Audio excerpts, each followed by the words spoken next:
Hello and welcome back to the Not Your Neurotypical podcast. And I have got another absolutely incredible guest on today. I have got the wonderful Chloe coming on, and Chloe has got an absolutely awesome story to share.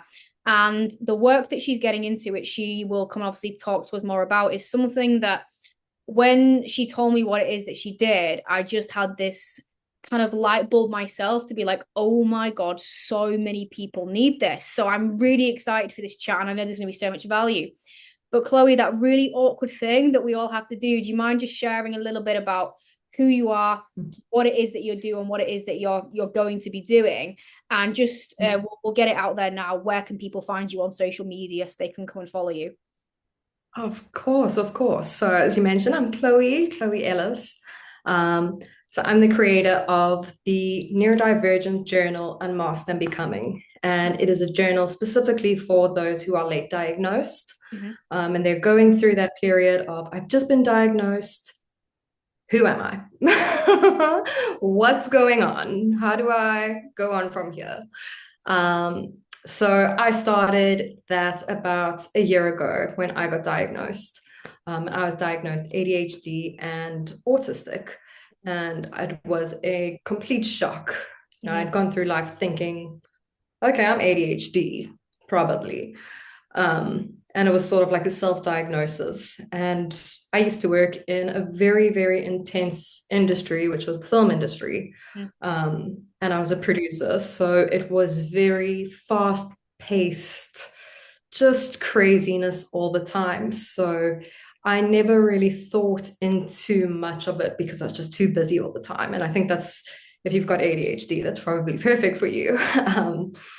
And then I just started struggling. I think after COVID, I worked from home and I got to just be in my space. And then all of a sudden, 5 years later, I went out into the world and I didn't like it. I did not like, just the transitioning.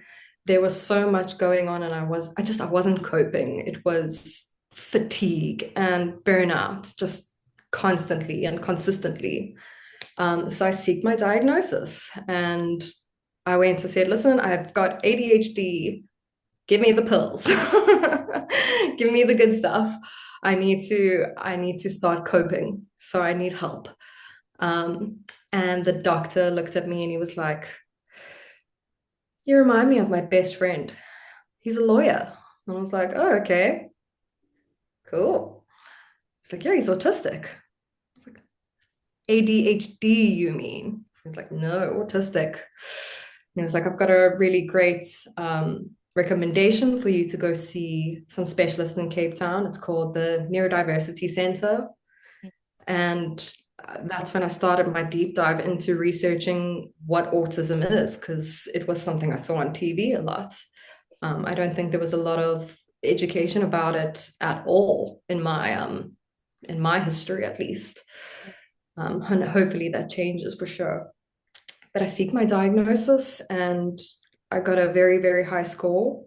And I felt quite proud of it, actually. And then I found out I was combined ADHD as well. So I went from this mentality of like, I know who I am. I'm gonna go just get what I need. And then I realized I don't know who I am at all. And from that came all of these questions that we inevitably answer, um, or we never inevitably ask ourselves.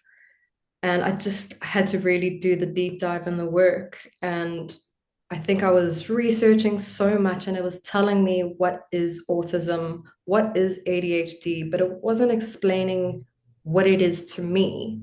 Mm. And it was great to be educated, but I needed something that could go, alrighty, let's break you down right from the start. So this is a very long introduction of who I am. Listen, it But makes I my life think that's the point easier. of it is that's such a complex question. And that's exactly the questions that we go through when we get diagnosed. Who am I? So, right now, I'm Chloe Ellis, and I'm the founder of Unmasked and Becoming. And that's a journal that was created from the journey of asking, who am I?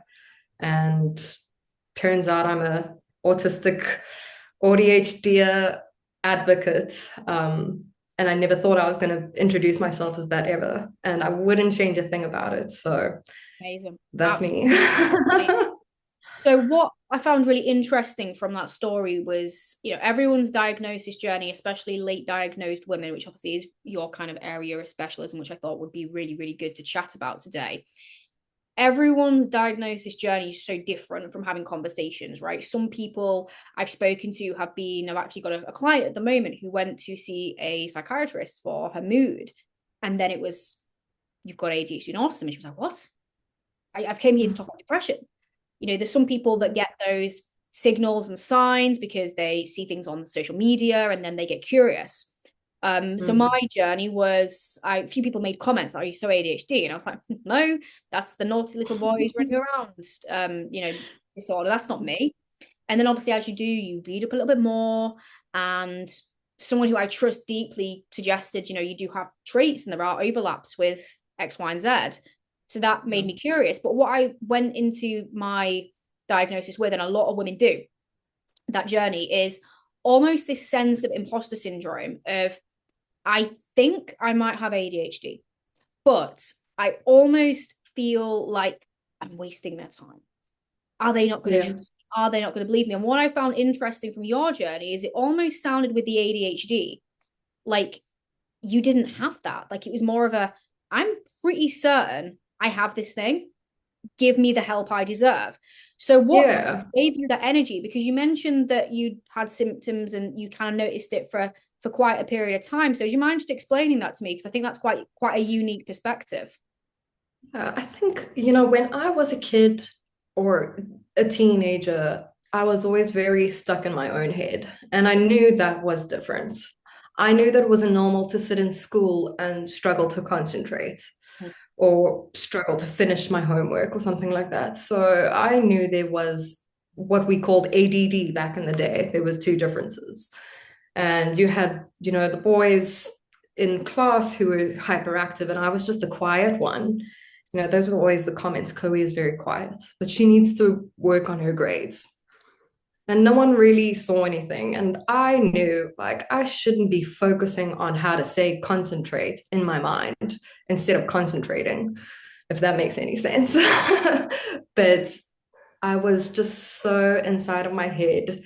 And I was on TikTok later on in life, and I saw a video of a meltdown. And I hadn't been searching for it specifically, it just popped up, like you said.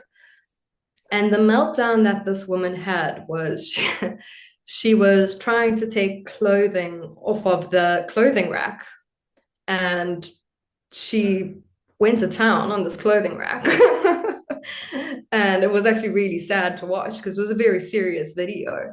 And she was talking about how such small things can trigger her ADHD meltdowns. And I sort of looked at that line and it sort of connected how I'd always thought there was ADD. And then I saw that and I said, that is 100% me.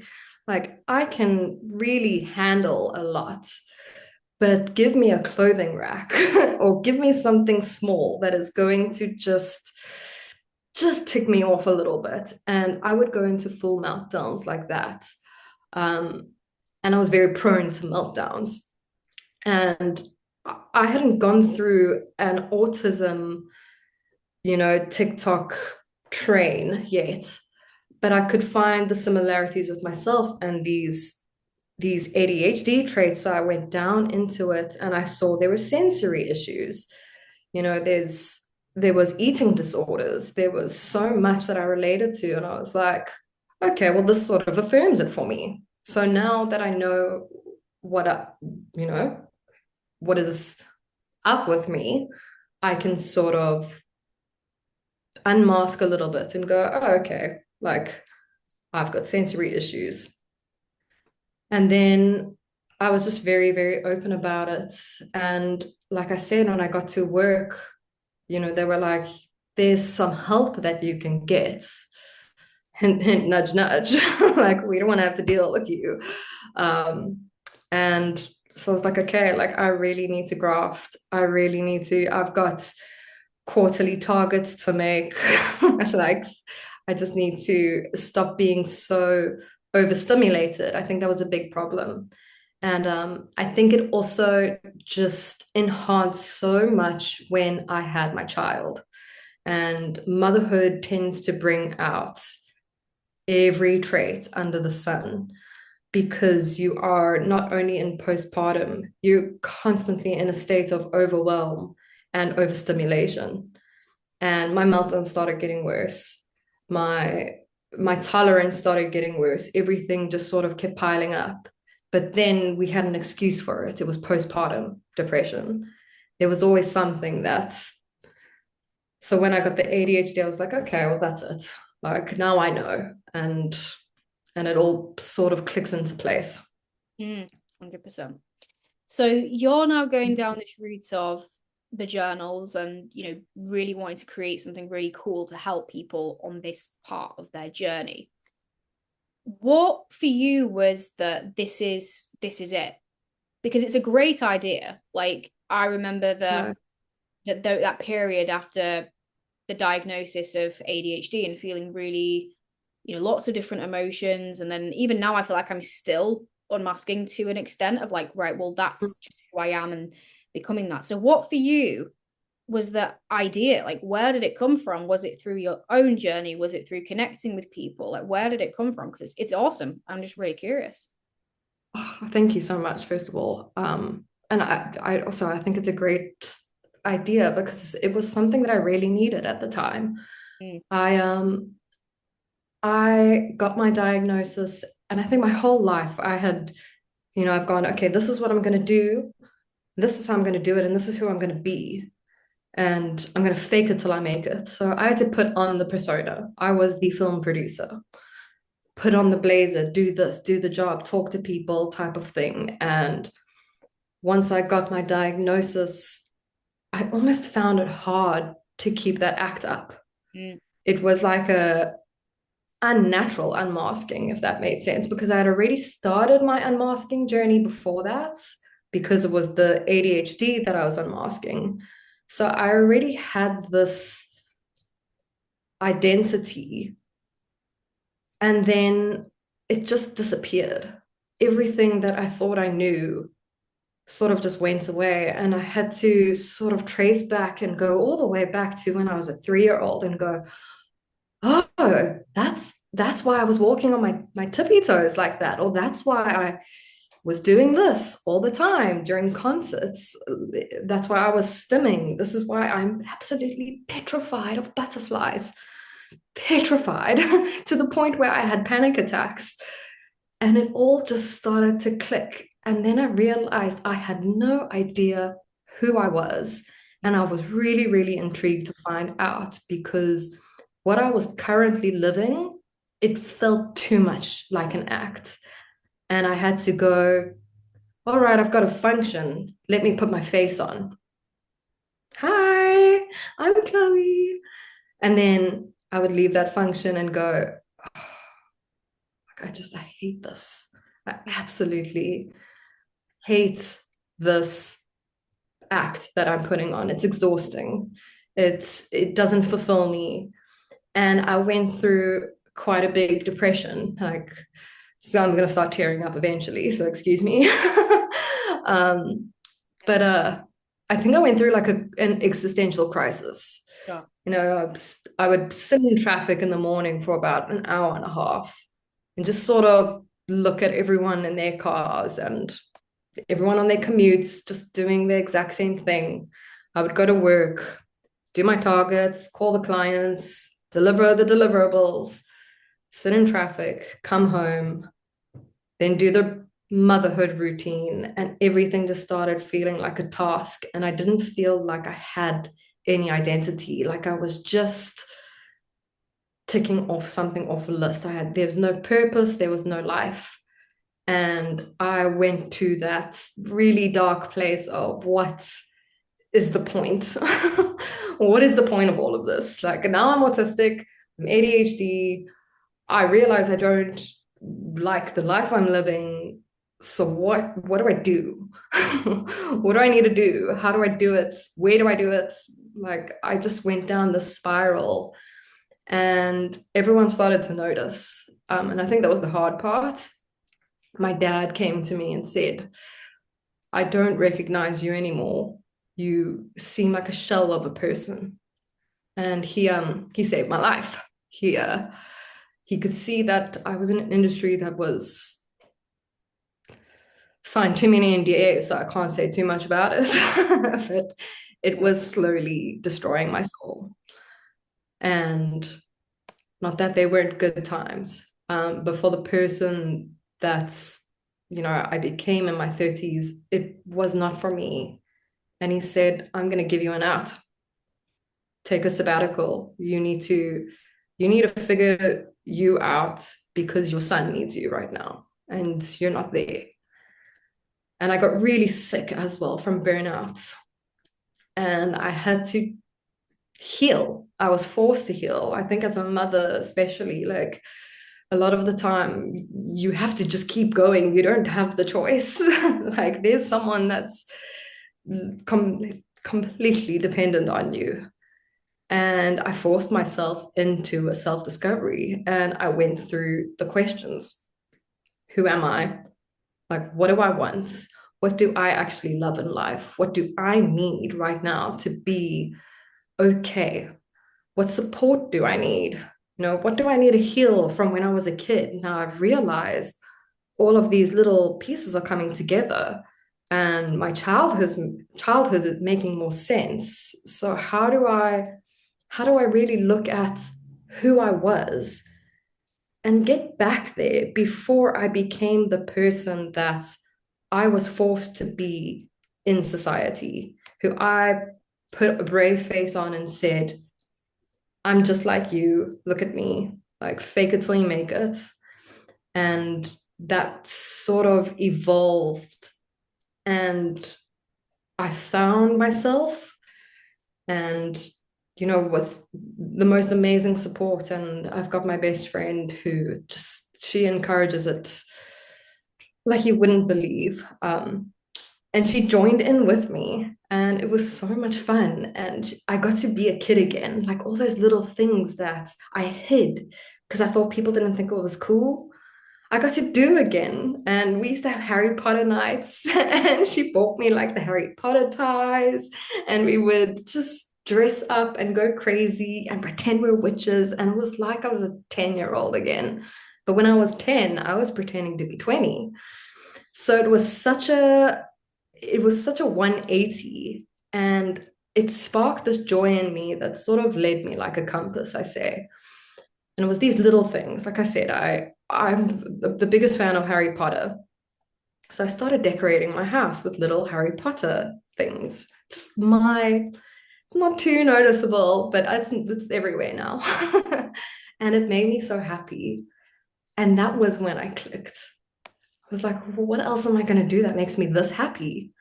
Because I kind of like it. It's a lot better than being sad and not knowing who you are. So I'm going to do more of that.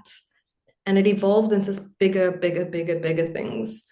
It would be something very small of my decor, like I mentioned. And then it went bigger into the people I'm surrounding myself with. Do they make me happy? Are they supportive? Who do I need? And from there, all these questions and answers that I gave from my own questions sort of evolved into the journal. And I think, like I said, it was something that I felt was so needed because we can learn about what autism is, we can learn about what ADHD is, we can relate to each other's content and stories, but you're not going to know you until you dive in. And journaling, I think, is really helpful, but it's also very hard, especially for someone who does have ADHD. I've got about 10,000 journals and they're now used as decor. So I needed to make something that was guided, that's literally ask the questions like, who am I? And it says, like, you've got all these prompts that sort of looks at you and says, who am I? It says, what do I want to be? What do I not want to be anymore? Like, what are the labels, expectations, or roles that do not serve me? what identities feel good to me right now. Is it neurodivergent? Is it queer? Is it an artist? Is it curious? Is it an introvert? You go into how does my brain work differently? And such an ambiguous question. So I put a guide there and I say list traits or ways of thinking that make you unique and it makes you valuable. And I looked at myself, I go, my pattern recognition, it could be a Marvel superhero. like, and I wanted to put it all down for someone to be able to look at themselves and not have to think too hard about it. That it was sort of a natural progression to write with when you've got the questions here and you've got the guide, and it would just be able to immediately come to your brain when you go, are there smells that instantly relax me? Like, yes, the smell of lavender just puts me into a complete sensory calm. And you can write that down because you're not going to think of that during a meltdown. And eventually it became this entire book. It's Amazing. my pride and joy. It's from childhood to, your future self. I love it. And really just dives deep into who you are at your core and what your values are.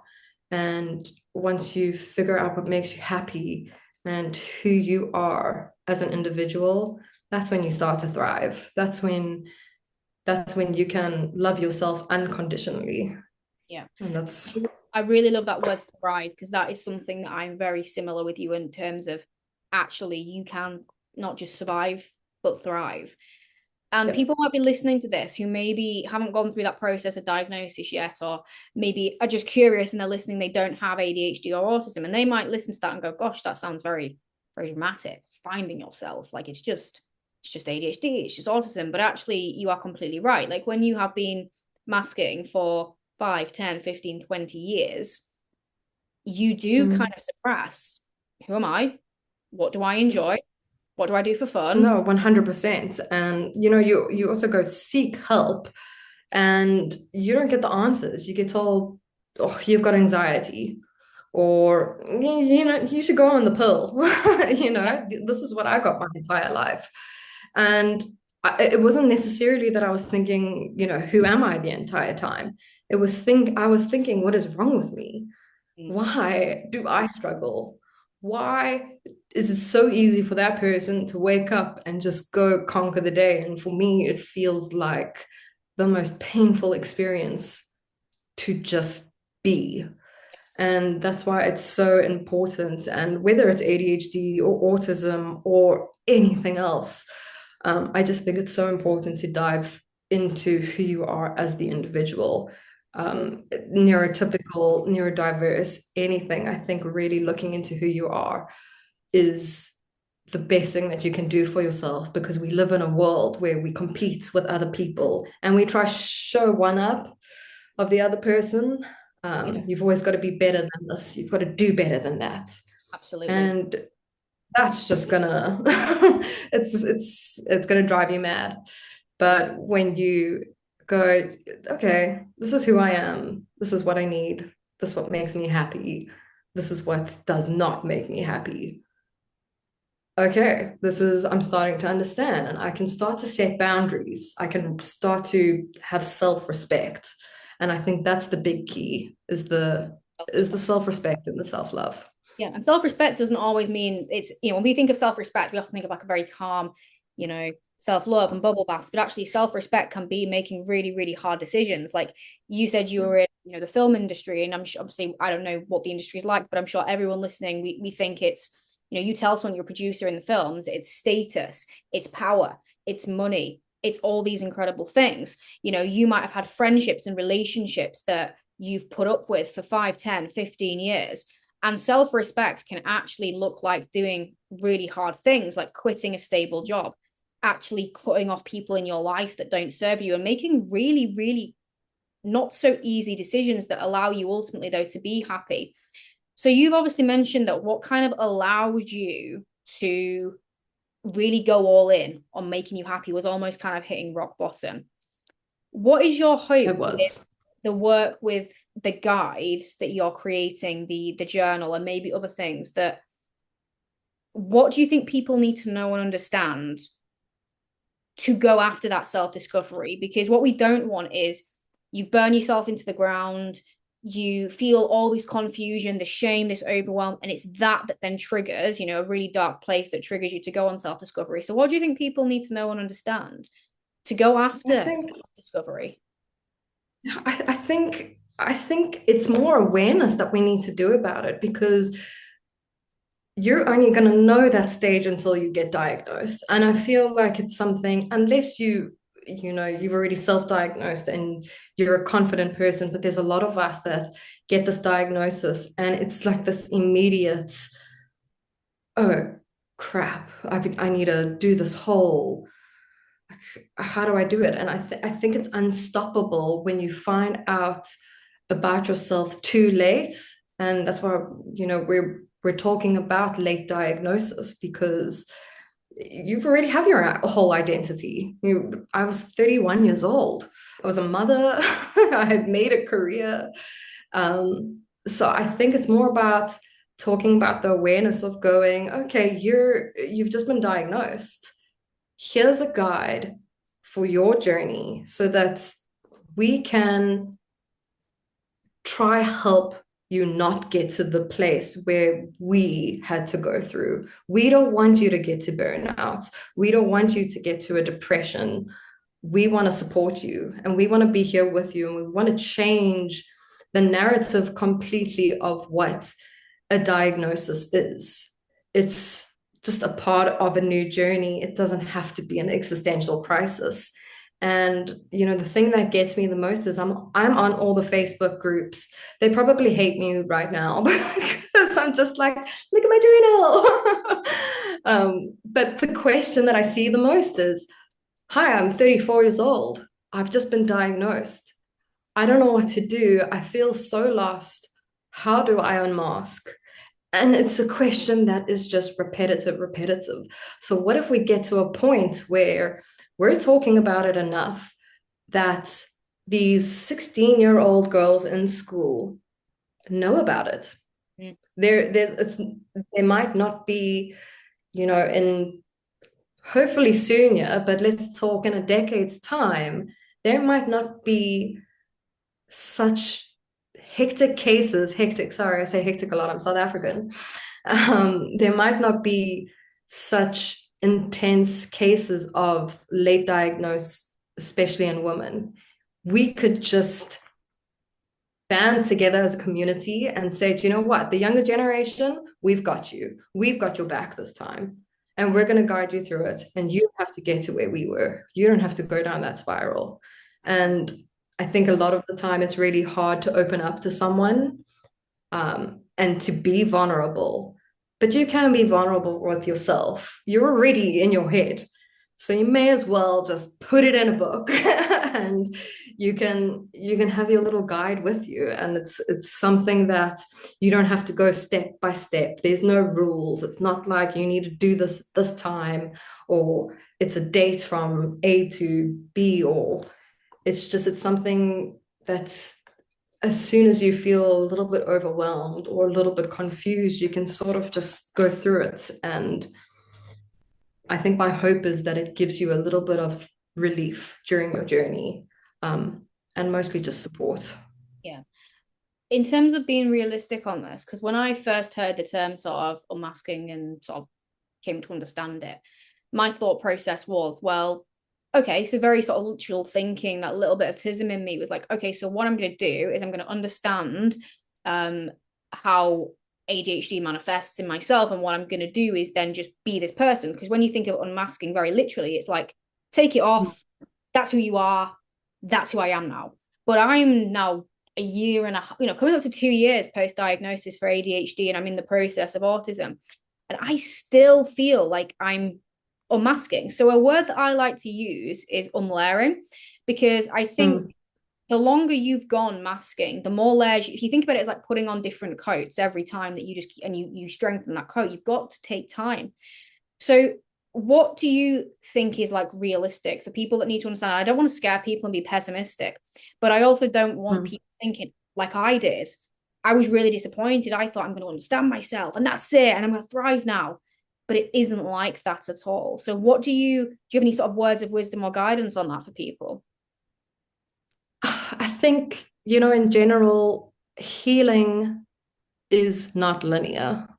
You're Mm-hmm. going to have your bad days and you're going to have your good days. And I think when I look at unmasking, and I think I said this earlier, it's really looking at before society made you into what it was. You know that there was a certain point in your life where you did something that really made you happy and someone made you feel really bad about it. And you decided you were never going to do that again because it embarrassed you too much. It made you feel different. And it's going back and, like you said, unlearning. And it's something I like to say is it's becoming who I was before, the structure that we live in forces you to be in a box. And I'm still going through it today. And I think it's just practicing authenticity. And a lot of people put authenticity on as a mask as well. So it is a very complex question, but I think that's why self-identification is important, because you're never going to be able to, drop a mask or put on another mask if you don't know what's underneath it. Um, and it comes down to your personal experiences, because everyone is completely different. So I can put a guide and try help through my experience, but I think at the end of the day, you're going to learn when you're unmasking, when you feel that joy.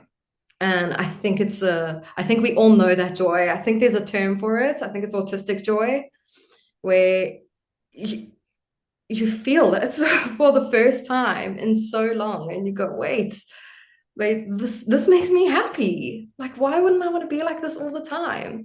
And that's what I found unmasking was. It was, is this making me happy? And is this aligned with my values? If not, and I'm still doing it anyway, I'm asking. And that's what I kept doing. And I think that's where I unmasked and I said, wait, like, this is completely unaligned. I feel everything in my body rebelling against whatever I'm doing right now. So if suddenly you're letting go of that and you're finding clarity and peace in life, and you're no longer you're no longer ashamed, you can just be.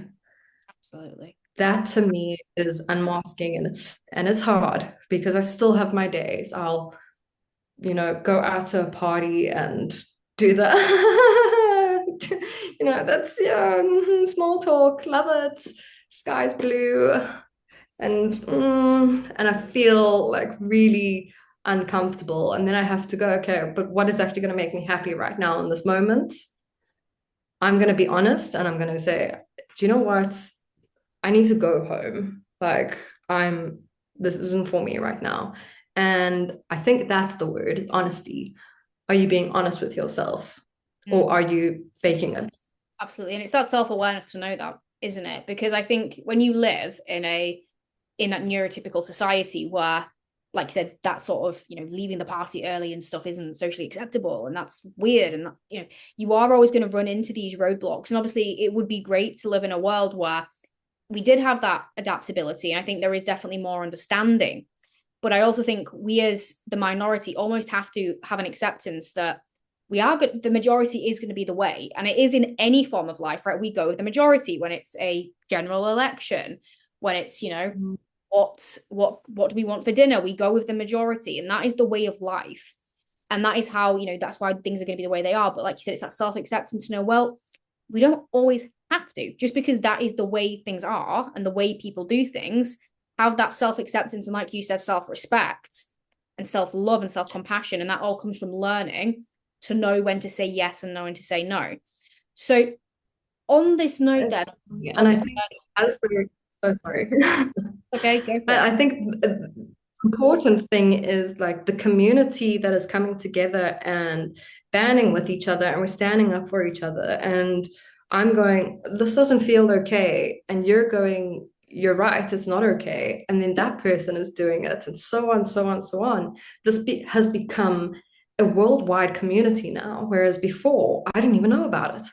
And I think the more we speak about it, the more we talk about it, the more we advocate, it's going to inevitably keep growing and growing and growing. And like I said, in 10 years, that little girl right now that is sitting in the corner, rocking, crying, hitting her head like I used to, she's not going to have to wait until she's 30 years old to figure it out, because we're working together to do the work to eradicate that part. We're trying to, I mean, she can go on social media right now and she's probably going to find something, you know, and that was not the case for me 5 years ago, at least.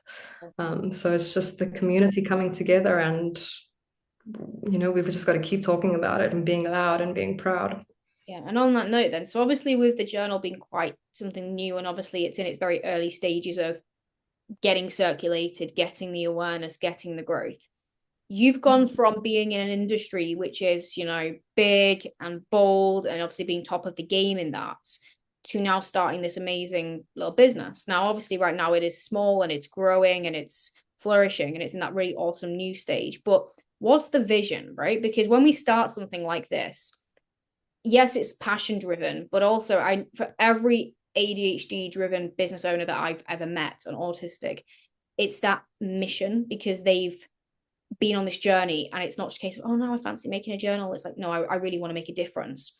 So if I were to say in Yeah. 5 to 10 years time, which I know is thinking a bit into the future, but really thinking big, what is the vision for what you do? Like, what is the impact you want to have? Do you have like numbers in mind? Do you have other products and services in mind? Like, what is it for you that is the mission? No, I think the main mission is to continue educating. So I really would like to be a part of coaching in a way, but not necessarily, I would love to be a guide for those diagnosed.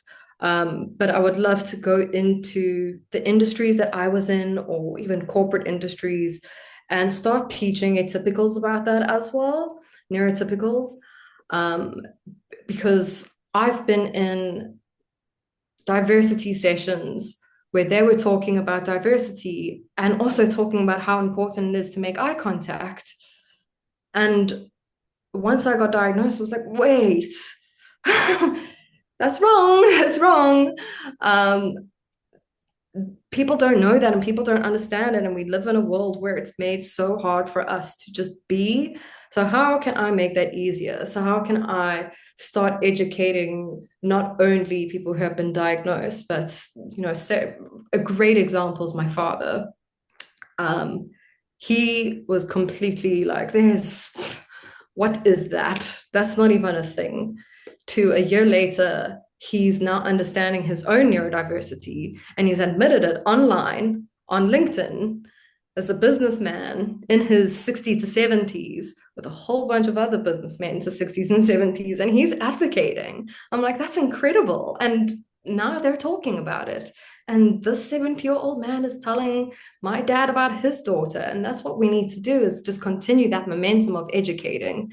And that I think is my long-term goal, is not only to create the communities to support our younger generations, but to educate the older generations and the workplaces to make it less of survival and more thriving for us, so that we can safely unmask and be honest with ourselves.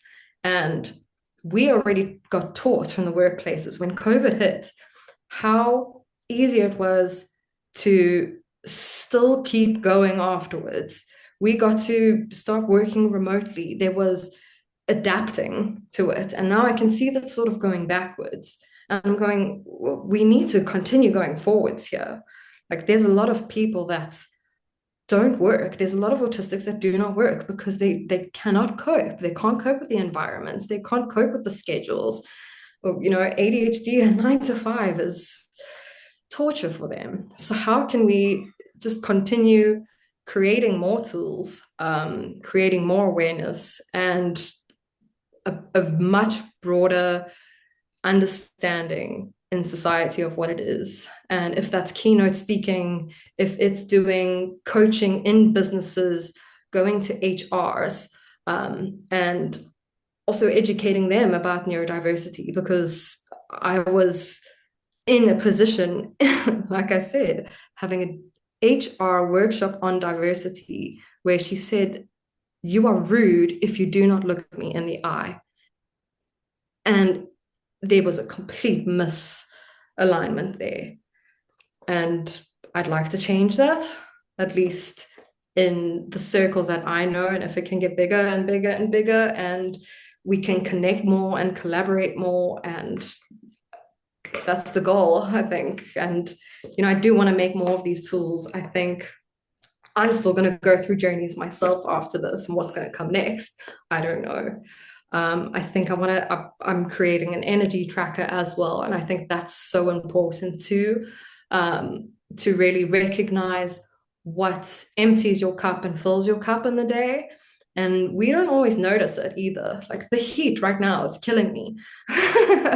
So I need to know, I need to make accommodations for that. Otherwise, I'm going to be burnt out for the next week. That phone call I had last week cannot do that. So I'm really struggling with phone calls at the moment. So what's going to help me right now? I changed my number so I can get a lot less marketing calls because it drains me to another level. And I can make these small adaptations and then also figure out, okay, where am I thriving today? Like I did this, that really made me feel good. Like my new thing is just having a bath every day. It's just it's the smallest thing, but it really helps me in my day. And I'm going to forget it next week. And if I can have something solid to go back on and track my energy levels and sort of go, oh, wow, like this is where I'm really affected, I need to keep that in mind. And I've got it something solid with me all the time. And like one encounter, that person, that's a no-no. Like she drains my energy. I need to just be aware of that the next time, I meet with her. Amazing. So I love that. I'm that excited. answers a little bit. No, I'm The excited to see that ADHD is unfold. ADHD. I Absolutely. know we'll go. Now, on this note, because the reason I wanted you on was to talk about this and talk about the journal and talk about this really, powerful message. In terms of the journal, where can people access it at the moment? Is it worldwide? Is it localized? And also, you said, you do a lot of education. So where can people find you on the internet, social media, etc.? And I'll make sure that if you send me all the links later as well, I'll put these in the notes for people. Oh, thank you so much. So you can find me on all socials, TikTok and Instagram, Facebook, at Unmasked, but the spelling AND, becoming. So Unmasked and Becoming. And same as the website, unmaskedandbecoming.com. And Amazon is completely international right now, which is fantastic, and it's doing so well.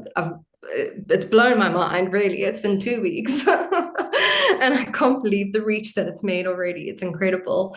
So it's online on Amazon.com, and very soon locally for South Africa, it's going to be here with us, because shipping fees are a little bit hard when you're in South Africa. So I've made a plan to get it locally on takealot.com. Amazing. So yeah, well, if you send me all those links, we can absolutely. And obviously, if you do obviously buy the journal, guys, please obviously drop her a tag, drop her a message, let her know, because she's on a really powerful mission. Don't just buy it and crack on. Like, she's here to support, and obviously she'd love to just see, that you're doing the work, and that her hard work is gone to a great place. So Chloe, thank you so much for your time. And to everyone that's listened, obviously, please go give her a follow. If you are in that earlier stage of diagnosis, or even a year down the line and you still feel just a little bit lost, like Chloe was saying, this is not just about understanding your symptoms and this, that, and the other. She's shown you that actually you can go from a really dark place to thriving and being happy. And every single one of us deserves that. So please show us some love, get the journal. You owe it to yourself to thrive. There's one. Oh, thank you so much. I really appreciate your time, and just Absolutely. chatting with you is great. Absolutely. It's always great to connect with one of Awesome. individuals. To everyone else, I'll see you on the next episode. And Chloe, I'm sure I'll chat to you very, very soon.